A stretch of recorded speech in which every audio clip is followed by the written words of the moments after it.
4వ వ్యక్తిని చూసినట్లయితే ఎస్తేరు గ్రంథము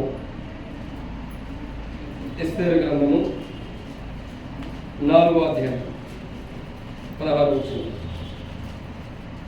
త్వరగా చదవండి. నీవు పోయి షూషానునందు కనబడిన యూదులందరినీ సమాజ మందిరమును సమకూర్చి నా నిమిత్తం ఉపవాసం ఉండి 3 దినములు అన్నపానములు చేయకుండి నేనును నా పనికర్తలను కూడా ఉపవాసం ఉండుము. ప్రవేశించుట న్యాయ వ్యతిరేకతముగా ఉన్నను నేను రాజుకు. ఏమంటుందేమా? ప్రార్థన. ఇదే ప్రార్థన. వెచ్చదనం ఏమంటుంది? రాజ్యం అంతరం గురించి చెప్పట్లా. అక్కడ ఉన్నవారు తన రాజ్యంలో ఆమె ఎవరు? ఎస్తేరు ఎవరు? రాణి కింద రాజ్యం మొత్తం ఉండేది కదా. మరి తన రాజ్యం గురించి చెబుతుందా? లేదు. రాజ్యంలో నుండి వేరైపోతుంది. ఏమంటుంది? నేను నా పనికత్తులు మాత్రమే ఉపవాసం ఉండి 3 దినాలు ప్రార్థన చేస్తాం. అంటే ఇప్పుడు ఎస్తేరు ఏం చేస్తుంది? లోకం నుండి వేరైపోయింది. లోకం నుండి వేరే వెచ్చగా ఉన్న ప్రార్థన జీవితంలోకి వచ్చేసింది. ఇప్పుడు లోకం నుండి వేరైపోయి వెచ్చగా ఉన్న ప్రార్థన జీవితంలోకి వచ్చేయమంటుంది, నేను రాజ్యానికి రాజుకి వ్యతిరేకంగా ఉండను, వెళ్తలేను, అని నా గురించి ఉపవాస ప్రార్థన చేయండి, నేను చేసుకుంటాను. ఇది వెచ్చదనం కలిగిన ప్రార్థన జీవితం. ఈ ప్రార్థన జీవితం ద్వారా ఎస్తేరు ఏం చేస్తూ వచ్చిందంటే తన వారందరిని కూడా కాపాడుకోగలుగుతూ వచ్చింది.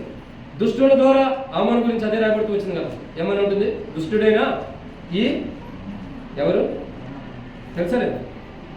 చెప్పండి. దుష్టుడైనా ఈ హామాను, అంటే హామాను ద్వారా వచ్చే ఇశ్రాయేలు ప్రజలందరికీ, అంటే ఒక రకంగా చెప్పలేదు, యూదులందరికీ యూదులందరికీ వచ్చే కీడు విషయమై ఎస్తేరు యొక్క జీవితంలో వెచ్చగా ఉన్న ప్రార్థన జీవితం ద్వారా యూదులందరూ కూడా కాపాడుకోగలుగుతూ వచ్చింది. తన వారందరం తను ఎలా కాపాడుకోగలిగింది? ఒక ప్రార్థన జీవితం ద్వారా. ఒక ప్రార్థన. ఎలా ప్రార్థన? లోకం నుండి వేరే వెచ్చదనం కలిగిన ప్రార్థన చేయడం, అంటే మండుతున్న ప్రార్థన జీవితంతో ప్రార్థించడం ద్వారా తన వారందరినీ కాపాడుకోగలుగుతూ వచ్చింది. ఈరోజు మనం మన వారిని ఎందుకు మనం కాపాడుకోలేకపోతున్నాం అంటే ఎందుకు? ఎస్తేరు లాంటి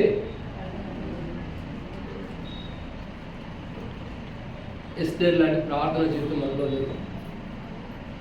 సహోదరి అయిన ఎస్తేరు యొక్క ప్రార్థన జీవితం ఉన్నారట లేదు. ఎస్తేరు యొక్క ప్రార్థన జీవితం ఎలాంటిదంటే అది చల్లగాను వెచ్చగా ఉన్న స్థితిలో ఉందని అనుకోవచ్చు. నులివెచ్చని స్థితి దాంట్లో అంటే అటు క్షమించండి, చల్లగా వెచ్చగా ఉన్న క్రైస్తవ జీవితం, వెచ్చగా ఉన్న ప్రార్థన జీవితం, ఒక రకం చెప్పిన వేడివంతమైన ప్రార్థన జీవితం, ఆరిపోయినటువంటి ప్రార్థన జీవితం. తద్వారానే దుష్టుడైన హామాను జయించగలిగింది, యూదులందరినీ కాపాడుకోగలిగింది, యూదులందరూ ప్రాణాలు రక్షించుకోగలిగింది, యూదులందరూ సజీవులు ఉండగలుగుతూ వచ్చారు. వీటన్నిటికి కారణం ఏంటంటే ఎస్తేరులో ఉన్న ప్రార్థన జీవితం. లోకం నుండి వేరే, నేను నా పనికత్తులందరికీ అక్కడే లోకం నుండి వేరైందని అర్థం. లోకం నుండి వేరే తాను చేసిన ప్రార్థన జీవితమే తన ప్రజలను కాపాడుకోగలుగుతూ వచ్చింది. ఈరోజు మన ప్రజల్ని, సపోజ్ మన ఇంటి వారిని మనం ఎందుకు కాపాడుకోలేకపోతున్నామంటే ఎస్తేరు లాంటి ప్రార్థన జీవితం మనలో. లోకం నుండి వేరే వెలుగువంతమైన ప్రార్థన జీవితం, లోకం నుండి వేరే వెచ్చదనం కలిగిన ప్రార్థన, అంటే మండల ప్రార్థన, ఆరిపోతున్నట్టు కాదు. ఏదో ప్రార్థన చేసి ప్రభా నా భర్తకు రక్షణ లేదు, నా భార్యకు రక్షణ లేదు, నా కుటుంబీకులు నా పిల్లలకు రక్షణ లేదని ఏదో ప్రార్థన చేసేదో ప్రార్థన కాదు. అది మండుతూ ఉండాలి. ఎప్పుడు కూడా దాని గురించి విజ్ఞాపన చేసినప్పుడు ఖచ్చితంగా ఆ మండుతున్న వెచ్చదనం కలిగిన ప్రార్థన జీవితం ఏముంటుంది? లోకం నుండి వేరైన ప్రార్థన జీవితం. కాబట్టి ఆ ప్రార్థన ద్వారా ప్రభు మన ప్రజల్ని, మనకు కలిగిన వారందరినీ కూడా రక్షించేవాడు. యూదులందరూ రక్షించబడ్డారంటే ఎస్తేరు చేసిన ప్రార్థన. అది మనకు అవసరం, మన కుటుంబాలు రక్షించుకోవడం. కనీసం మనం రక్షించబడాలన్నా ఎస్తేరు ఏమంటుంది? నేను చనిపోయినను, ఒకవేళ రాజుకి వ్యతిరేకమైనను, నేనైతే అక్కడ నిలబడతా అంటే ఎస్తేరు యొక్క జీవితం ఏంటి తెలుసా? తాను మరణించడానికైనా ఇష్టపడుతుంది, తనను తాను నష్టపరుచుకోవడానికి ఇష్టపడుతుంది, కానీ ప్రజలను తన వారిని కాపాడుకోవడానికి ఇష్టపడతాడు. అందుకే పౌలు అన్నాడు. పౌలు ఏమంటాడంటే తన దేహంలో దేహం గురించి మాట్లాడు, నా దేహం నేను నలగొట్టుకుంటున్నాను అంటే నేను పోగొట్టుకోవడానికి, నేను నష్టపోవడానికైనా ఇష్టపడతా. కానీ మీరు పౌలు అనేక కోణాలు కూడా చెబుతూ వచ్చాడు. అవసరమైతే కొందరు రక్షించబడతారంటే పౌలు కోణాలు వేరుకుంటాయి. కొందరు సపోజ్ చదువుతున్నారు, ఎవరైనా రక్షించబడతారో 10 మంది నువ్వు చనిపోంటే చనిపోవడం కూడా ఇష్టపడతారంటే పౌలు. అర్థమైందండి? 10 మంది రక్షించబడతారు, నువ్వు చనిపోతావా? నేను చనిపోతానికి ఇష్టపడుతున్నాడు. అంటే ఏ స్థితిలో పౌలు ఉన్నాడో ఎస్తేరుని అర్థం చేసుకున్నాం. ఉజ్జీవవంతమైన ప్రార్థన చావటానికి ఇష్టపడదు, కానీ చనిపోతున్న వారిని బ్రతికించుకుని వెలుగు, చల్లదనం లేకుండా వెచ్చదనంగా, క్షమించండి, నులివెచ్చని స్థితి లేకుండా వెచ్చదనం కూడా ప్రార్థన జీవితం ఎలాంటిదంటే, వెచ్చగా ఉన్న ప్రార్థన జీవితం చనిపోతున్న వారిని బ్రతికించి. ఈరోజు ఒక రకంగా చెప్పాలంటే, అంటే తన వారిని బ్రతికించుకుంటాం, మన వారిని మనం బ్రతికించుకోవాలి. అంటే మొదట మనం బ్రతుకుండాలంటే బల దగ్గరికి వచ్చి మనం ఎలా ఉన్నాం సరి చేసుకోవాలి. ఇది ఎన్నో మాట. ఇక 5వ విషయం చూద్దాం. మొదటి రాజుల గ్రంథం 9వ అధ్యాయం 3వ వచనం. మొదటి రాజుల గ్రంథం 9వ అధ్యాయం 3వ వచనం చదవండి. అతనితో ఎలాగూ సెలవిచ్చిన సమ్మూహమందు నువ్వు చేసిన ప్రార్థన విజ్ఞాపనలు, విన్నపములను నేను అంగీకరించితిని. చాలా ఇక్కడ రాయబడిన మాట ఏంటంటే, సొలొమోను చేస్తున్న ప్రార్థన. ఇది వెచ్చదనం కలిగిన ప్రార్థన. ఈ ప్రార్థనకి ఏంటంటే, సొలొమోను చేసిన ఈ వెచ్చదనం ప్రార్థన లోపల నుండి వేరైపోయి తాను ప్రార్థన చేస్తున్నాడు. అసలు ఏమని చేస్తున్నాడు తెలుసా? 8వ అధ్యాయం మనం చదివితే తాను చేసే ప్రార్థనలు ఏంటో మనకు కనబడుతూ వస్తాయి. ఆ 8వ అధ్యాయంలో సొలొమోను చేసిన ప్రార్థనలు, సొలొమోను చేస్తున్నటువంటి ప్రార్థన జీవితం అంతా కూడా దేవుని మందిరం తిరిగి 7 నుండి 7వ అధ్యాయం కానించి కూడా ఇవన్నీ మనకు కనబడుతూ వస్తాయి. సొలొమోను మందిరం కోసం చేసే ప్రార్థన, సొలొమోను చేసే ప్రార్థన ఎంత గొప్పగా ఉందంటే, మందిరం కొరకు ఒక అద్భుతమైన రీతిలో ప్రార్థన చేస్తున్నాడు. ఏమనయ్యా, ఈ మందిరం తట్టి ప్రజలు తిరిగి వారి పాపం చేస్తుంటే, ఈ ప్రజలందరూ ఏదైనా పాపం చేస్తుంటే ఆ ప్రజలు నీ మందిరం తట్టి తిరిగినప్పుడు వారి పాపాలను క్షమించు. అంటే సొలొమోను యొక్క ప్రార్థన ఎలా ఉందంటే, పాప క్షమాపణకి అవసరమైన ప్రార్థన సొలొమోనులో ఉంది. తద్వారా దేవుడు అన్నాడు, ఇదిగో నువ్వు కట్టించిన ఈ మందిరమును, నా దృష్టి నా మనసును ఎల్లప్పుడూ ఇక్కడ సదాకాలము. హెబ్రోన్లో పులిపేట మీద అదే వాక్యం రాయబడింది. నేను ఎప్పుడు హెబ్రోన్కి వెళ్ళినా ప్రార్థన చేసుకుంటా, బయటకు వచ్చినప్పుడు కూడా ప్రార్థన చేసుకుంటా, కానీ ప్రతిసారి ఆ వాక్యం చదువుతా. ఏమని రాయబడుతుంది? ఇక్కడే రాయబడుతుంది. మాట్లాడుతుంది మొదటి రాజుల గ్రంథం 9వ అధ్యాయం 3వ వచనంలో ఏమనుంది? నా నామము అక్కడ సదాకాలమును, నీవు కట్టించిన ఈ మందిరమును పరిశుద్ధపరిచి ఉన్నాను. నా దృష్టి నా మనసును ఎల్లప్పుడూ అక్కడ.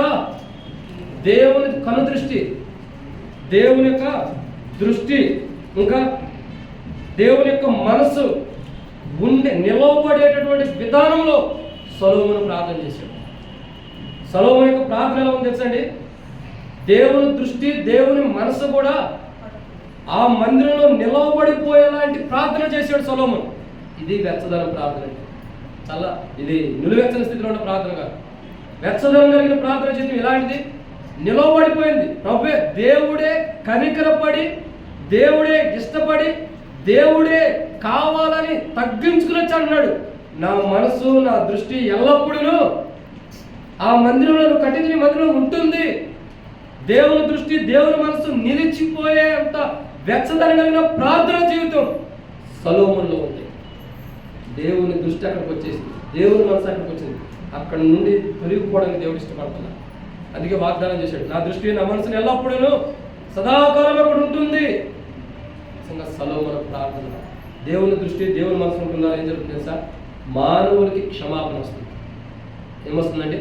క్షమాపణ. ఇప్పుడు చెప్పండి, సొలొమోను ప్రార్థన చేయడం ద్వారా, వెచ్చదనం కలిగిన ప్రార్థన జీవితం సొలొమోను చేయడం ద్వారా, లోకం నుండి వేరే వెచ్చదనం కలిగిన ప్రార్థన జీవితం సొలొమోను ఉండటం ద్వారా దేవుని దృష్టి దేవుని మనసు అక్కడ వచ్చేసింది. మందిరంలో రావడం ద్వారా ఏం జరిగింది? క్షమాపణ వస్తుంది మానవుడు. ఈరోజు మనకి క్షమాపణ హృదయంలో ఎందుకు క్షమించబడలేదు అన్న డౌట్ ఉందంటే, దేవుని దృష్టి దేవుని మనసు మన దగ్గర లేదు. దేవుని దృష్టి దేవుని మనసు మన దగ్గర లేదు. నిజంగా దేవుని దృష్టి దేవుని మనసు మన దగ్గర ఉంటే మనం ఏం చేయబడతాం? క్షమించబడతాం. పిల్లరా, ఇప్పుడు బల దగ్గర వచ్చి ప్రార్థన చేద్దాం. 5వ మాట, నిజంగా మన దగ్గర దేవుని దృష్టి ఉందా? మనతో దేవుని మనసు ఉందా? మనమే దేవుని ఆలయం. దేవుని మందిరం ఏంటంటే మనమే. మనతో దేవుని దృష్టి ఉందా? మనతో అంటే మన దగ్గర దేవుని దృష్టి దేవుని మనసు మనతో ఉందా? మీ యందు నా మనసు అసహ్యపడిన విధానం ఉండకూడదు. అంటే దేవుని మనసు మన యందు అసహ్యపడకూడదు, ఎప్పుడు మనతోనే ఉండాలి. 300 ఏళ్ళు దేవుడు తన దృష్టి, తన మనసు ఎవరితో ఉంచాడు? ఎవరితో చెప్పండి. దేవునితో నడిచి పెట్టుకున్నాడు కదా. ఎవరో వ్యక్తి? ఆనోక. దేవునితో నడుస్తూ వచ్చాడు. ఎన్ని? దాదాపు 300 సంవత్సరాల దాకా నడుస్తూ వచ్చాడు. దేవుని మనసు తన దగ్గర ఉండిపోయింది, దేవుని దృష్టి తనతో ఉండిపోయింది. తద్వారా ఏం జరుగుతూ వచ్చింది? దేవుడు అతను కొనిపోయాడు. క్షమాపణ అనుభవంలోకి వచ్చినటువంటి ఎవరో వ్యక్తి? ఆనోకు. నోవాహా? ఆనోకు. ఏమైంది? దేవునితో కొనిపోబడ్డాడు. ఈరోజు దేవుని మనస్సు, దేవుని దృష్టి మన మీద ఉంటే మనం క్షమించబడతాం. ఒకవేళ బలలో పాల్గొన్న అనుభవంలో, బలలో పాల్గొన్న తర్వాత ప్రభు వస్తే ఎక్కడికి వెళ్తాం? మనం ఆయనతో పాటు కొనిపోబడతాం. ఆకాశ మేఘ మండలం మీదకి కొనిపోబడిన అనుభవం వచ్చింది. చూడండి, నిజంగా ఒక వెచ్చదనం కలిగిన ప్రార్థనా జీవితం, లోపల నుండి వేరే వెచ్చదనం కలిగిన ప్రార్థనా జీవితం ఉంటే దేవుని దృష్టి, దేవుని మనసు మన దగ్గరికి వచ్చి మనకు క్షమాపణ ఉంటుందా? దేవునితో పాటు మనం కొనిపోబడుతున్నామంటే అది ఎంత ధన్యకరమైన క్రైస్తవ జీవితం అర్థం చేసుకోండి. ఈరోజు మనం క్షమాపణ ఉంది, దేవుని మనసు, దేవుని దృష్టి మన దగ్గర నుంచి క్షమాపణ ఉంది. కొనిపోబడే క్రైస్తవ జీవితం మనకు అవసరం. కొనిపోబడే అనుభవం మనకు లేకపోతే బల దగ్గరికి వచ్చి మన జీవితాన్ని పరీక్షించుకుందాం. ఇది 5వ మాట. ఇక 6వ విషయం చూద్దాం. 6వ మాటను చూస్తున్నట్లయితే రండి, దేవుని యొక్క వాక్యాలను చూస్తున్నట్లయితే మొదటి రాజుల గ్రంథం 18వ అధ్యాయం. మొదటి రాజుల గ్రంథం 18వ అధ్యాయము 37వ వచనం. మొదటి రాజుల గ్రంథం 18వ అధ్యాయం 38వ వచనం. యెహోవా నా ప్రార్థన ఆలకించు. యెహోవా 38 అతడిలాగు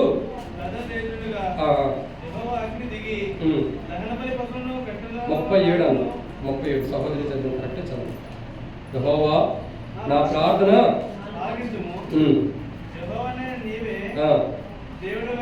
యెహోవావైన నీవే దేవుడవై ఉన్నావనియు నీవు వారి హృదయములను నీ తట్టుకు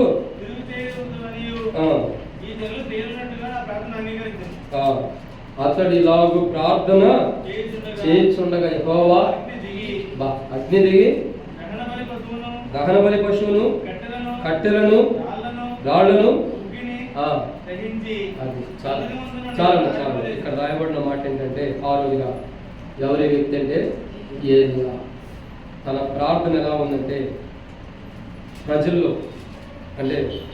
ప్రజల్లో ఉన్నటువంటి 2 తలంపులను తీసివేయడానికి ప్రార్థన. ఎలాంటి ప్రార్థన? ప్రజల్లో ఉన్న 2 తలంపులు. 1 బయలును పూజించాలా, 2 యెహోవాను సేవించాలా. 2 కోణాల్లో వాళ్ళు ఉక్కిరి అవుతూ ఏది నిజమో తెలియని స్థితిలో ప్రజలు ఉన్నారు. అటువంటప్పుడు ఏలియా ప్రార్థన చేస్తాడు. చెప్పాడు చక్కగా, మీరు ఒక బలిపీఠాన్ని తీసుకోండి, మీరు అందరూ, నేను ఒక బలిపీఠాన్ని తీసుకుంటా, మీరు బలిపశువుని పెట్టండి, నేను కూడా పెట్టుకుంటా, మీరే మొదటి ప్రార్థన చేయండి, మీ బలి అర్పించి ఆకాశం నుండి అగ్ని కురిపించబడి ఏ బలిపీఠాన్ని అయితే దహించి వేస్తే అదే నిజమైన దేవుడు. కానీ మీరు ప్రార్థన చేయండి అని అవకాశం ఇచ్చాడు, చేసాడు, ఉపయోగం లేదు. అప్పుడు దైవజనుడు అయినటువంటి ఏలియా వచ్చి ప్రార్థించగా ఏం జరిగింది? ఆకాశం నుండి అగ్ని దిగి వచ్చి బలిపీఠాన్ని నా పొట్టుకు నేను ప్రార్థన చేస్తే అగ్ని రాలేదు, కానీ వర్షం వచ్చింది. ఏమొచ్చింది? వర్షం వచ్చింది. ఒకరోజు ప్రార్థన చేశాను, నేను నిజంగా దైవజనుడిని అయితే, నన్ను నిజంగా సేవకు పిలుచుకుంటే ఎప్పుడండి? నేను సేవకి వెళ్ళి 2 సంవత్సరాలు సేవ చేసిన తర్వాత డౌట్ వచ్చి చేసిన ప్రార్థన. ఎందుకు? సంఘం అక్కడ అభివృద్ధి చెందట్లా. నా అంతటి నేను వచ్చాను. అసలు నువ్వు పిలిచేవా లేదా సేవకి? నా అంతటి నేను వచ్చానా, లేదా నువ్వు పిలిచేవా? ఈ రోజైనా పరీక్షించుకుంటా, లేదంటే తిరిగి నేను జాబ్కి వెళ్ళిపోతాను, నాకేం ప్రాబ్లం లేదు. ఎందుకంటే నువ్వు పిలిస్తే నీ సేవ చేస్తానని ఒక డౌట్ వచ్చింది. అనేక రకమైన ప్రాంతం, ట్రైబల్స్ ఏరియాలో సేవది. కాబట్టి అటువంటి ప్రాంతంలో సేవ చేస్తూ వస్తున్నాం. ఏం చేయాలి ప్రభా?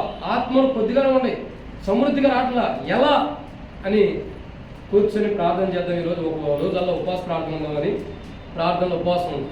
నా ఉపవాస ప్రార్థన ఎలా ఉంటుందంటే, ఇప్పుడు కొద్దిగా గ్యాస్ స్టవ్లో వచ్చేసింది, వాళ్ళకి ఎంత అయిపోయింది, వయసు కూడా అయిపోతుందండి, ఊరు బొమ్మంటుంది, కాటరమ్మన్న స్థితిలో ఉంటాం అందరం. ఆవిడంటే చివరి స్థితిలో ఉన్నాం. కానీ ఆ రోజు ఎలా ఉందంటే, కూర్చుంటే వేసేవాడుగా. వారం రోజులు ఉపవాస ప్రార్థన చేసాము. మంచినీళ్ళు అంటే పొద్దున గ్లాసు, సాయంత్రం గ్లాసు. ఎవరో ఉపవాసం ఉన్నారని తెలిసి ఊరు బయట ఉన్నాం. ఒక గ్లాసు పొద్దున కూడా పాలు ఇచ్చారు, పాలు మజ్జిగ ఇచ్చారు, సాయంత్రం ఒక గ్లాసు పాలు మజ్జిగ ఇచ్చారు అంతే. ఆ దాదాపు 4 రోజులు ఉపవాస ప్రార్థన, భోజనమే లేదు, సూర్యుడు వస్తున్నాడో పోతున్నాడో కూడా తెలియదు. మోకాళ్ళ మీద ప్రభు దగ్గరే గడిపా. ఊరకని వాక్యం చెప్పడానికి దేవుడు ఇవ్వాల, నోట్లోకి ఈ వాక్యం వరకనే రాలా, ఈ సేవ వరకు వచ్చింది కాదు. 7 రోజులు కఠినమైన విధానంలో ఉపవాసం ఉండి ప్రభు దగ్గర నుంచి పొందాం. తర్వాత మరొక రోజు ఉపవాసం ఉండాలి. నిజంగా నన్ను సేవ పిలిచేవారు ఏదో ప్రభుని ప్రార్థన చేసినప్పుడు నేను నిజంగా దైవజనం అయితే మీరు నమ్మకపోవచ్చు, ఆర్మీ రిటైర్డ్ అప్పుడు ఒక ముసలాయన ఉన్నాడు. నాకు చాలా సన్నిహితులు, చాలా మేలు చేసాడు కూడా. నా వివాహ విషయంలో, అన్ని విషయాల్లో కూడా ఇంటి విషయాలు ఆయనతో చెప్పాను, తాతయ్య ఈరోజు నేను ఉపవాసం ఉంటున్నాను, నిజంగా నేను దైవజనం అయితే దేవుడు నన్ను సేవ పిలిస్తే బయట ఒకసారి చూడు ఎట్లున్నాను, బాగా ఎండేస్తుంది ఏమైంది అసలు, ఖచ్చితంగా వర్షం పడింది చూడండి. నేను ప్రార్థనలో నుంచి లేచే లోపల వర్షం పడింది చూడాలి. ఆయన నమ్మల, అట్లాంటివి వేయొద్దయా, దేవుడు సేవ పిలిచాడు కదా, ఏదో ఒకటి తులమొప్పలం అన్నట్టు సేవ చేసుకుంటే ఎట్లాంటి పందాలు వేయొద్దు కదా, నేను పందెం పెట్టినా, నన్ను నేను పరీక్షించుకుంటున్నాను అని స్టార్ట్ చేసే ప్రార్థన. నేను ఉపవాస ప్రార్థన అంటే 10 గంటల కంటే 12 గంటలకి కూర్చోను. అర్థమైందండి, టైం కంటే ఒకటే, ఉదయం సూర్యుడు ఆరంభించక మునిపే స్టార్ట్ చేసుకుని 11 గంటల దాకా ప్రార్థన చేస్తున్నా. ఒక రకమైన శబ్దం, ఈదురు గాలులు, భయంకరమైన శబ్దం వస్తుంది. ప్రార్థన చేస్తూనే ఉన్నా. ముసలాయన వచ్చాను, భయందోత్సవం అనిపించాడు. ప్రార్థన ముగించాడు.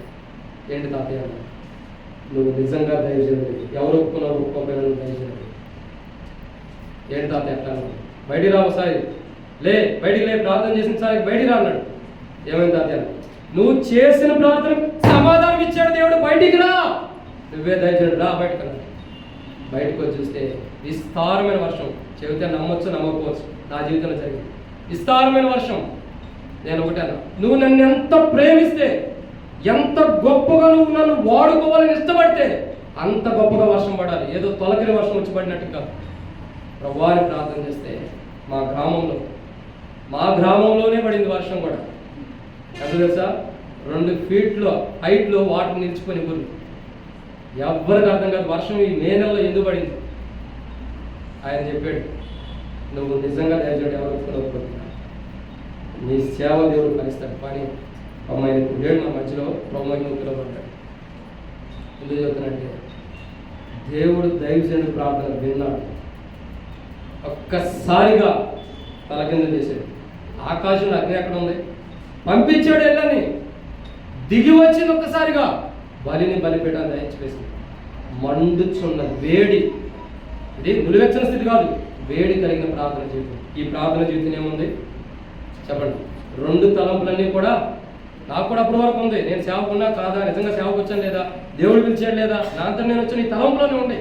ఒక్కసారిగా అక్కడ అగ్ని పడింది, ఇక్కడ వర్షం పడటంతోనే నా జీవితంలో జరిగినటువంటి అద్భుతం అమోఘమైనది. అప్పుడే నిర్ణయించుకున్నాను, ఎన్ని కష్టాలైన బాగా వచ్చినా నీ సేవను విడిచిపెట్టను, ఎన్ని వచ్చినా నీ సేవను విడిచిపెట్టను. నిజంగా అనుకోవచ్చు మీరు, సేవకుడు అక్కడికి వెళ్ళిపోతాడు ఇక్కడికి వెళ్ళిపోతాడు, ఎక్కడ సేవ ఉంటే అక్కడికి వెళ్ళాల్సిందే. ఇది ఇచ్చిన వాడు పంపించడానికి పిలిచాడు. నిజంగా ఒక్క మాట ఏంటంటే, సేవకుడే కాదు దేవుని ప్రజలు గిద్యోను ప్రార్థన చేశాడు. ఏమని, ప్రభావం నన్ను నిజంగా ఏర్పరచుకుంటే మంచు ఇక్కడే పడాలన్న, అక్కడే మంచు పడింది. నువ్వు నిజంగా మరొకసారి నిజంగా నన్ను ఏర్పరచుకుంటే ఎక్కడ తప్ప అంత ప్రాంతం అంతా మంచు పడాలి. పడిందా లేదా మంచు? చదివారు గిద్యోను గురించి చెప్పాను, చూసారా?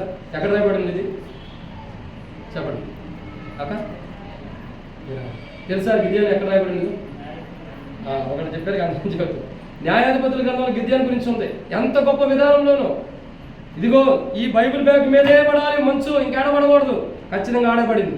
అంత కరెక్ట్గా ఎలా పడుతూ వచ్చింది, ఇంకా పక్కన ఎక్కడ పడకుండా దాని మీద ఎలా పడుతూ వచ్చింది. ఈ బైబిల్ బ్యాగ్ తప్ప మిగతా చోట ఎంత పడాలంటే మిగతా చోట ఎలా పడుతూ వచ్చింది. అదే మండుతున్న వెలుగువంతమైన ప్రార్థన జీవితం, అదే నిలువెచ్చని స్థితి కాదు, వెలుగువంతమైన ప్రార్థన జీవితం. ప్రార్థన చేసాడు సేవకుడే కాదు, విశ్వాసం చేసిన ఆ ప్రార్థన దేవుడు జవాబిస్తాడు, ఇచ్చాడు కూడా. ఇంకా మండుతుంది. 2 తలంపుల్లో ఆ రోజు గిద్యోను ఉన్నాడు, 2 తలంపుల్లో ఇశ్రాయేలు ప్రజలు ఉన్నారు, 2 తలంపుల్లో నేనున్నప్పుడు కూడా దేవుడు నాతో మాట్లాడాడు. ఈరోజు మనతో కూడా మాట్లాడుతున్నాడు. సాతానుడికి స్థానం ఉండదు, మనం దేవుని రాజ్యానికి వెళ్ళాలి. సాధారణ మనకి ఏమైనా ఆలోచన తీసుకొస్తాడంటే అసలు పరలోకానికి వెళ్తావా, నరకానికి వెళ్తావేమో. పరలోకానికి వెళ్ళలేదు, తీసుకొస్తాడు. నో డౌట్, ఖచ్చితంగా మనం పరలోకానికి చేరతాం. పిలిచిన వాడు నమ్మదగిన వాడు, ఏర్పరచుకున్నాడు, పిలవబడిన వాడిని ఏర్పరచుకున్నాడు. ఎందుకోసం? పెండ్లి విందులో తీసుకెళ్తాను. విడిచిపెడతానుగా ఏర్పరచుకుంది కాదు కదా, పెండ్లి విందు కొరకు. పెండ్లి విందు కొరకు ఏర్పరచుకున్నవాడు నేను మధ్యలో ఎందుకు విడిచిపెడతాడు? భార్య, భర్త, పిల్లలు, కుటుంబీకులు, సంఘస్థులు, తోటి విశ్వాసులు అందరూ నిన్ను విడిచిపెట్టవచ్చు. కానీ నిన్ను పెండ్లి విందులోకి తీసుకెళ్లాలన్న అనుకున్న ఆతను మటుకి, ఆ ప్రభు మటుకి నిన్ను విడిచిపెట్టడు. ఎందుకు? నిన్ను ఎక్కడికి చేర్చాలో అక్కడ చేరుస్తాడు. అయితే కొన్ని బలహీనతలు ఉంటే ఇక్కడే సరి చేస్తే చేరుస్తాడు అక్కడ. ఏలియా యొక్క ప్రార్థన 2 తలంపులు పోయిన ప్రజలు ఏక ఆత్మ, ఏక తాత్పర్యం వచ్చింది. ఇప్పుడు ఏం చేస్తున్నారు? ఎలుగెత్తు అన్నారు, యెహోవాయే దేవుడు, యెహోవాయే దేవుడు. ఎక్కడి నుండి వచ్చింది ఆ ఘనత? 2 తలంపులు ఎక్కడి నుంచి పోయినాయి? ప్రార్థన. ఏ ప్రార్థన అది? వెచ్చగా ఉన్న ప్రార్థన కదా. ఏలియాలో ఉన్న 2 తలంపులు పోయి ఏకాత్మ వచ్చి ప్రజలందరూ యెహోవాయే దేవుడిని దేవుడు స్తుతిస్తున్నారు. కాబట్టి మనలో కూడా దేవుడి కార్యం చేస్తాడా లేదా? ఏదో ఒక దాని గురించి పెట్టుకుంటాం. గర్భఫలం విషయంలో దేవుడు ఇస్తాడు లేదా, లేదంటే బైక్ విషయంలో, కార్ విషయంలో, జాబ్ విషయంలో దేవుడు ఇస్తాడు లేదా? నో డౌట్ నీకు ఇస్తాడు. ఆలస్యమైన అద్భుతమే. ఇది నమ్ము చాలు. ఒక మాట బైబిల్ రాకండి, నా సేవకుని మాట నేను రుడిపరచువాడునన్నా. యెషయా గ్రంథం అంటే అర్థమేంటి తెలుసా? నా సేవకుని మాట రుడిపరచువాడంటే దాన్ని జరిగించేవాడినని అర్థం. ఖచ్చితంగా దేవుడు నువ్వు నమ్మిన విశ్వాసాన్ని బట్టి బహుమానం ఇస్తాడు. గర్భఫలం లేనివాడు ఖచ్చితంగా నీకు ఏది కావాలో, జాబ్ అని ఏదైనా దేవుడు ఇస్తాడు. 2 తలంపులు వద్దు. లోకము దేవుడు అన్నదొద్దు. ఏమన్నారా? నువ్వు ఉండవు, నువ్వే నాకు సర్వస్వం. ఆయన ఇస్తాడు కూడా. ఎంతోమంది అట్లా పొందుకున్న దేవుడి గురించి 2 తలంపులు మనలో బలంలో పాల్గొనే ఏదైనా విషయం, గర్భఫలమైన, జాబ్ విషయమైన, ఇంట్లో వారి విషయమైన, కుటుంబీకుల విషయమైన మనలో 2 తలంపులు దాన్ని తీసివేసుకుందాం. ఇది 6వ. 7వ మాట చూద్దాం. గంట పడుతుంది. 7వ విషయం నెహెమ్యా గ్రంథం 4వ అధ్యాయం. నెహెమ్యా గ్రంథం 4వ అధ్యాయము మొదటి వచనం. మేము గోడ కట్టుచున్న సమాచారం విని సన్బల్లటును మిగులు కోపగించి రౌద్రుడై యూదులను ఎగతాళి చేసి 3వ వచనం చదవండి. మరియు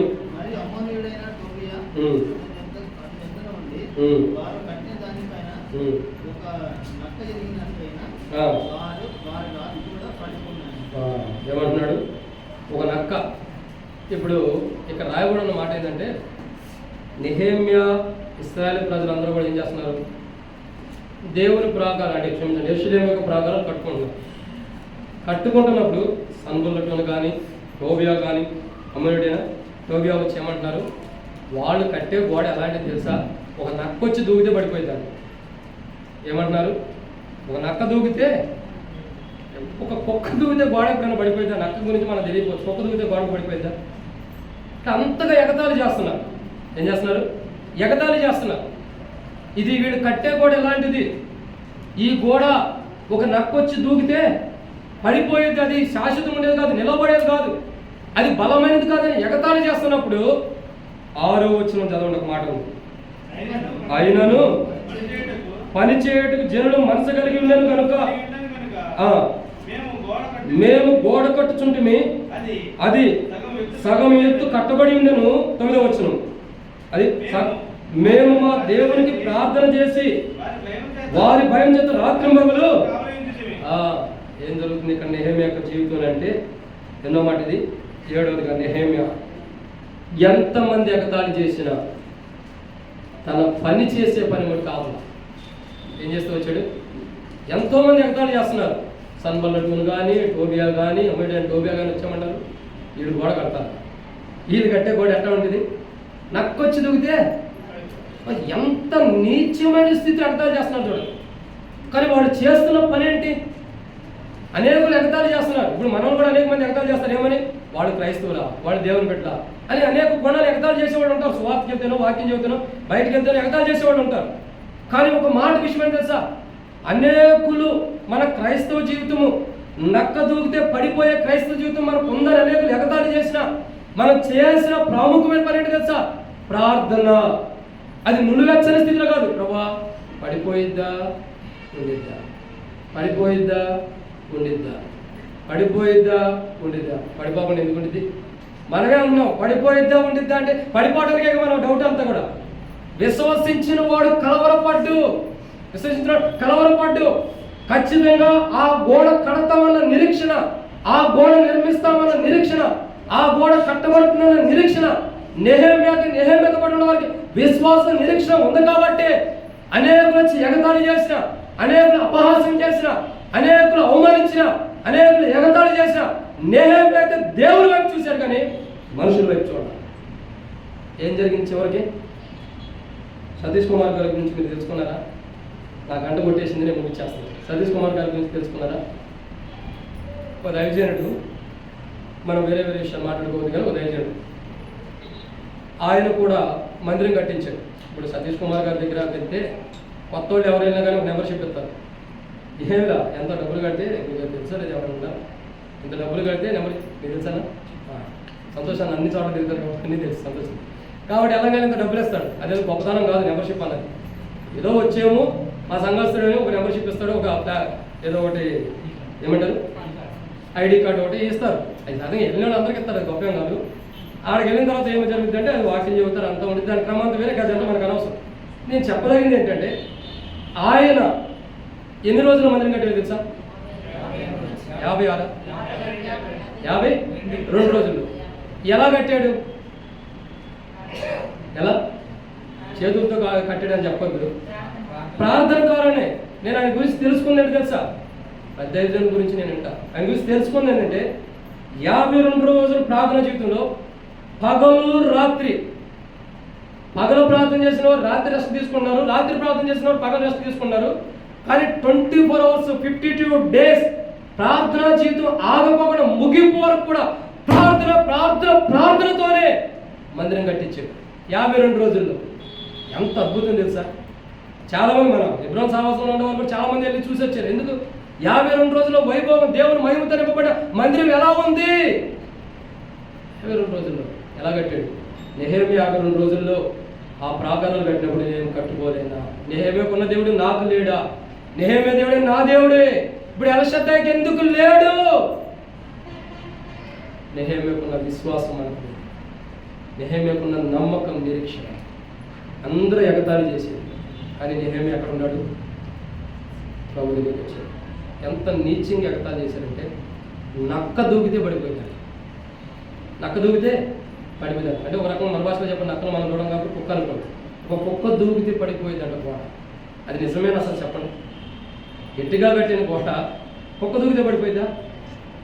ఎంత అపహాస్యం చేస్తున్నారు. కానీ తన ప్రార్థన, మండుతున్న ప్రార్థన, వేడిగా ఉన్న ప్రార్థన, వెచ్చదనం కలిగిన తన ప్రార్థన ఆపుకోవాలి. అందరూ ఎగతాళి చేసినారు, అందరూ అవమానించినారు. తనలో ఉన్న ప్రార్థన జీవితమే తాను అనుకున్న పనిని ముగింపు చేసింది. ఈరోజు మనం చేసే ప్రార్థన మనకు కూడా ముగింపు వచ్చింది. ఏదైతే మనం దేవుని కొరకు సిద్ధపడాలని ఆశపడుతున్నాం, దేవుని రాజ్యం కొరకే, దేవుని రాజ్యంలోకి వెళ్ళాలని ఇష్టపడుతున్నాము, పరలోక రాజ్యంలో చేరాలని ఇష్టపడుతున్నాము, మనం చేసే ప్రార్థన మనం అనుకున్న రీతిలోకి తీసుకెళ్తాం. అయితే ఆ ప్రార్థన ఎలా ఉండాలంటే నులివెచ్చని స్థితిలో కావాలి. ఎలా ఉండాలా? వెచ్చగా ఉండాలి. అంటే ఆ ప్రార్థన మండుతూ ఉండాలి. ఎప్పుడైతే ఆ ప్రార్థన చేస్తామో దేవుడు మన పట్ల ఏం జరిగించాలనుకున్నాడో జరిగిస్తాం.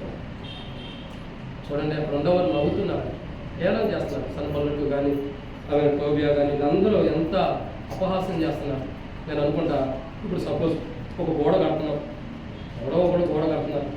గోడ కట్టేటప్పుడు ఇప్పుడు వచ్చి వీళ్ళేం గోడ కడతారు, అట్టా ఇట్టా పడిపోయి గోడ కడుతున్నారంటే ఎంత బాధ ఉండేది చెప్పండి? అనిపిస్తుందా? ఎంత దుఃఖం ఉండేది? లెక్క చేయాల బాధని వెనకేసుకున్నాడు. వెనకున్న వాటిని మరిచిపోయాడు. పౌల్లాగా ఏం చేస్తున్నాడు? ఇప్పుడు మైండ్ అంతా కూడా కట్టాలి గోడ, ఆ గోడ కట్టాల్సిందే, కట్టాలన్న మైండ్ మీద ఉన్నాడు. ఆలోచన దృష్టి అంతా కూడా గోడ మీద ఉంది. 52 రోజుల్లో కట్టుకుంటాడు. మనం ఎందుకని మన క్రైస్తవ జీవితం ఎన్ని సంవత్సరాలైనా పూర్తి కట్టుకోలేకపోతున్నాం? మనం ఎందుకని మన కుటుంబాన్ని మనం కట్టుకోలేకపోతున్నాం? నీవైనా మనం ఎందుకని మన ప్రార్థన జీవితాన్ని కట్టుకోలేకపోతామంటే వెచ్చదనం కలిగిన క్రైస్తవ జీవితం మనలో మందిరానికి వస్తున్నాం, ఆదివారం అదేవిధంగా సంఘ ప్రార్థన, బైబిల్ స్టడీ, ఉపవాస ప్రార్థన వస్తున్నాం, వెళ్తున్నాం. ఆసక్తి ఉండాలి. ఈరోజు బలలో పాల్గొన్నారంటే ప్రభా నేను నా కుటుంబాన్ని నేనే నన్ను నేను పట్టుకోలేకపోతున్నాను. ఎందుకంటే నెహెమ్యాలాగా ఆసక్తి లేదు, నెహెమ్యాలాగా భారం లేదు. నెహెమ్యాను అవమానించారు, నెహెమ్యాను నిందించారు, నెహెమ్యాని నక్క దూకితే గోడ పడిపోయేదాన్నంత హేళన చేస్తూ వచ్చారు. అయినా నెహెమ్యా తన ప్రార్థన మానలేదు. తన ప్రార్థన ద్వారా చాలు ఏం చేయాలని తీర్మానం చేసుకుని ముందులోకి వచ్చాడు, ఆ పని చేశాడు. ఈరోజు నాకు అది అవసరం.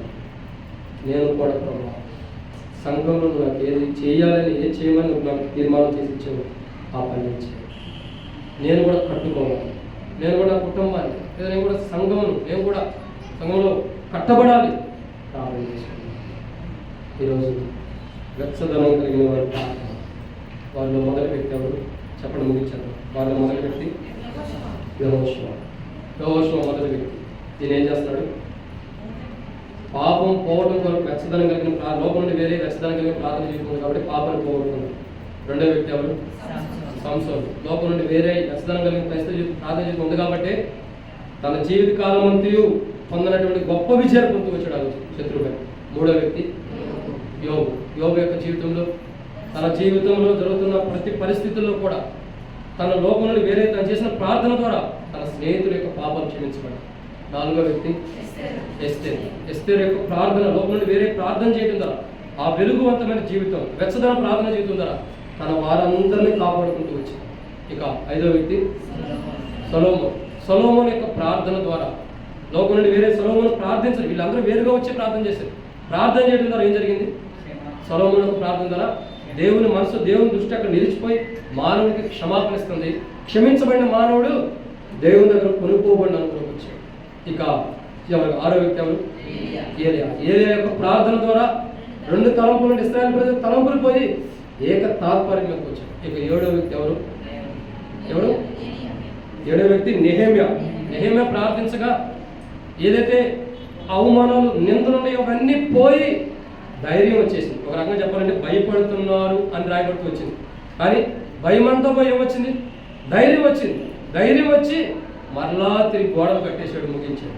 ఆశ్చర్యపోయిన ప్రజలు ఇలా ఇది అనుభవం లవోదికీయకు లేదు. 700 అనుభవం లవోదికీయకు లేదు.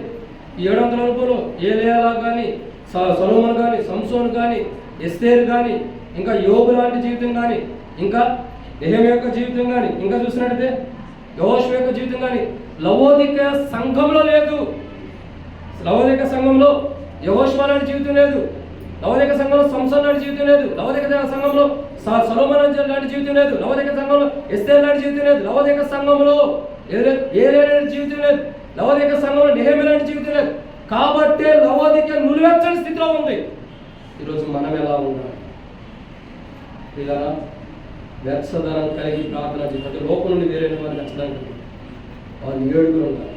వారు 7 మనం చూసాం. కానీ లవోదికీయ ఆ స్థితిలో లేదు. అందుకే ప్రభు హెచ్చరిస్తున్నాడు. లవోదికీయతో స్పష్టంగా మాట్లాడుతున్నాడు, నీ స్థితి బాగా. 3 పర్యాయాలు మాట్లాడాడు. ఆ మాట చదివి ప్రార్థన చేయాలి. సమయం అయిపోయింది. ఈరోజు చెప్పకోకుండా మీ ఇంటికి నా సిస్టర్ లేదు కాబట్టి, ఊళ్ళో ఉంది కాబట్టి ఎవరో ఒకరి ఇంటికి భోజనానికి వస్తాం. కానీ చెప్పండి, సరేనా? రండి. చివరిగా చదువుదామండి. 3 పర్యాయాలు మాట్లాడుతూ వచ్చాడు. రండి. ప్రకటన 3వ అధ్యాయం 15వ వచనం. నీ క్రియలు నేను చల్లగానైనను వెచ్చగానైనా మొదటిసారి లేదు. రెండోదిగా నీవు చల్లగానైనను వెచ్చగానైనా రెండో మారు. మూడో మారు నువ్వు వెచ్చగానైనను చల్లగా నుండినా ఉండక. 3 పర్యాయాలు మాట్లాడుతున్నాడు.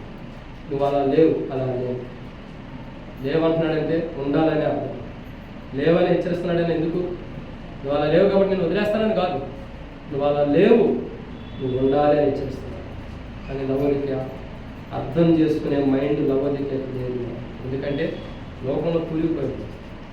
కానీ మనం అర్థం చేసుకోవడానికి దేవుడు మనం ధ్యానించడానికి అనుభవాన్ని తీసుకొచ్చాం. ఈరోజు సరి చేసుకున్నాం. బాబా లవోదికీయలాగా నేను కూడా ఉన్నాను. వెచ్చదనం లేని క్రైస్తవ జీవితం నాలో ఉంది. కానీ 700 అనుభవం కలిగిన క్రైస్తవులు వారి జీవితంలో ఎటువంటి క్రైస్తవ జీవితాన్ని జీవిస్తూ వెచ్చదనం కలిగిన ప్రార్థన జీవితం ఉందో ఆ ప్రార్థన ద్వారా ఏవైతే పొందుకుంటూ తన ప్రజలను కానీ, తన వారిని కానీ, తన ఇంటి వారిని కానీ, పాపమును కానీ అదే రీతిలో ఏదైతే గోడ కట్టుకోవడం కానీ ఏదైతే 2 తలములు పోగొట్టుకుని సంస్థానికి కావాల్సింది సమకూర్చుకుంటూ వచ్చారో ఆ 7 అంతల క్రైస్తవులు లాంటి క్రైస్తవ జీవితం నాకు అవసరం. అయితే నేను లవోదిక లాగా నా జీవితాన్ని కూడా సరిచేయమని సరిచేస్తాను. ప్రార్థన. ప్రేమ కలిగిన తండ్రి, పరిశుద్ధుడైన దేవా, మీరు ఇచ్చిన కృపకాయ లవోదిక స్థితిగతులు మాకు తెలుసు. ఎట్లా తెలుసండి, ఈరోజు నీ వాక్య గురువులు మేము ఉన్నాం. లవోదిక సరైన స్థితిలో లేదు. గత వారం చల్లదనం గురించి చూసేవారు, ఉండిన మేధన. మీరు వెచ్చదనం గురించి చూస్తున్నారు. వెచ్చదనం లేని వారు లోకంలో ఉన్నారు. లోకం నుండి వేరై లోకంలో ఉన్న వారిని మీలోకి స్వరకుండా సంపాదించి సమకూర్చారు. అయితే కొందరు వ్యక్తులు పూర్తిగా లోకం నుండి వేరైపోయి మీలో చేర్చబడిన వారు, పూర్తిగా లోకం నుండి వేరైన వారు 7 వ్యక్తులు లోకం నుండి వేరే ప్రార్థన జీవితం కలిగి ఉన్నారు. వారు లోకం నుండి వేరే ప్రార్థన జీవితం కలిగి ఉండడం ద్వారా ఎలాంటి ప్రార్థన? వెచ్చదనమైన ప్రార్థన. ఆ ప్రార్థన ద్వారా ఒకరు వారి కంటినటువంటి పాపము, వారి కంటినటువంటి దుష్టత్వం తొలగించుకున్నారు. ఒకరు వారి జీవితాల్లో ఎప్పుడూ పొందని విజయాన్ని పొందుతూ వచ్చారు. మరొకరేమో వారి జీవితంలో తన ప్రజలు కాపాడుకుంటూ వచ్చారు. మరొకరేమో తన వారిని కాపాడుకుంటూ వచ్చారు. మరొకరేమో తన ప్రజలు క్షమాపణ నుండి కొనుక్కోబడిన వరకు తీసుకొచ్చారు. మరొకరేమో ప్రభా 2 తలంపులు ఉన్న వారికి ఏకతాత్పర్యం తీసుకొచ్చారు. మరొక వ్యక్తి తను ఎంతమంది అవమానించినా గోడ కట్టుకుంటూ వచ్చారు. అటువంటి క్రైస్తవ జీవితం లవోదికకి లేదు. అదే క్రైస్తవ జీవితం మాలో కూడా లేదని ఒప్పుకొంచున్నాం. మమ్మల్ని కూడా మీరు కట్టండి. మాలో ఉన్న పాపాన్ని పోగొట్టుకోవాలి. మాలో ఉన్న ప్రార్థన వెచ్చదనం కలిగిన ప్రార్థన, మాలో ఉన్న ప్రార్థన ద్వారా గొప్ప విజయం సాధారణమైన ఈరోజు బలలో పాల్గొనడం ద్వారా రావాలి. దేవా, మాలో ఉన్న వెచ్చదనం కలిగిన ప్రార్థన ద్వారా నా వారిని నేను రక్షించుకోవాలి. నాలో ఉన్న వెచ్చదనం ప్రార్థన చేయడం ద్వారా నా ప్రజలు క్షమాపణ అనుభవం తీసుకురావాలి. నీ మనసు, నీ దృష్టి నుండి క్షమాపణ అనుభవంలో నా ప్రజలు వచ్చి కొనుక్కోబడాలి. ప్రభా, ఈరోజు నా ప్రార్థన ద్వారా నేను లోపల నుండి వేరే ప్రార్థన చేస్తున్నాను. 2 తలంపులు తీసి గోడ కట్టుబడిన అనుభవం కావాలి. సమస్తం కూడా సమకూర్చబడాలి. నువ్వు పైన నా జీవితం మార్చి, నువ్వు వెచ్చని స్థితిని మార్చి ఈరోజు నేను ప్రార్థన చేస్తున్నాను. దాన్ని మంచి మార్గం నడిపించు. ఈరోజు నా ప్రార్థన ద్వారా సాతాను నా జీవితంలో ఎప్పుడూ పొందని ఓటమి ఈరోజు నన్ను బట్టి సాతాను ఓడిపోవాలి. ఎప్పుడూ చేయని ప్రార్థన జీవితం ఈరోజు చేస్తున్నా. నా కుటుంబం కట్టబడాలి. అది నాకు నేర్చి అట్లా ప్రార్థన చేస్తే, యేసు ప్రభువును ప్రార్థన చేస్తే, క్షమించు ప్రభు సత్యమని ప్రార్థిస్తే, ఎప్పుడు హస్తాన్ని తలగలపై కోసం ప్రార్థన చేస్తాను. సహోదరి యేసు ప్రభుని క్షమించిన సహోదరుడు యేసు ప్రభుని క్షమించిన సహోదరి యేసు ప్రభు, సహోదరి యేసు ప్రభు, సహోదరి యేసు ప్రభు, సహోదరి యేసు ప్రభు, సహోదరి యేసు ప్రభు, సహోదరి యేసు ప్రభు, సహోదరి యేసు ప్రభు నిన్ను కూడా క్షమించును గాక. సహోదరి యేసు ప్రభు నిన్ను కూడా కట్టును గాక. సహోదరి యేసు ప్రభు కూడా యేసు ప్రభు నీకు ఏం అవసరం అది సమకూర్చును గాక. సహోదరి యేసు ప్రభు నీకు కూడా సమకూర్చును గాక. సహోదరి యేసు ప్రభు, సహోదరులారా, ఎనుకున్న సహోదరులారా, యేసు ప్రభు మీకు ఏం అవసరం సమకూర్చును గాక.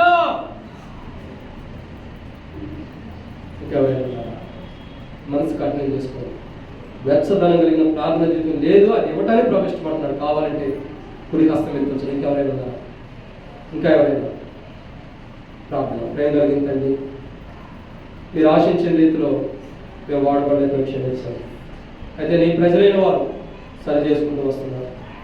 ఆ వెచ్చదనం కలిగిన ప్రార్థన జీవితం అవసరం. స్నేహితుల కొరకు ప్రార్థన, ప్రజల క్షమాపణ కొనుక్కోబడిన ప్రార్థన, దేవుని మనసు దేవుని దృష్టి ఉండే ప్రార్థన అవసరం.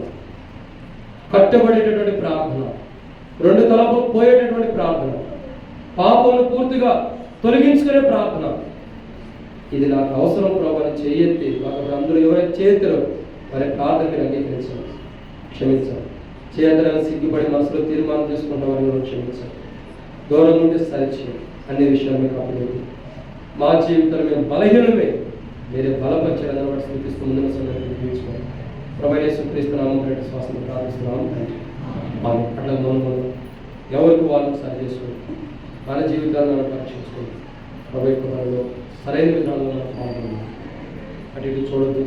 విలువైన సమయం అతి తక్కువ సమయంలోనే ముగించేస్తాం. 10-15 నిమిషాలు ఎవరు కూడా అటు చూడదు. పిల్లల దగ్గర పెట్టుకోండి.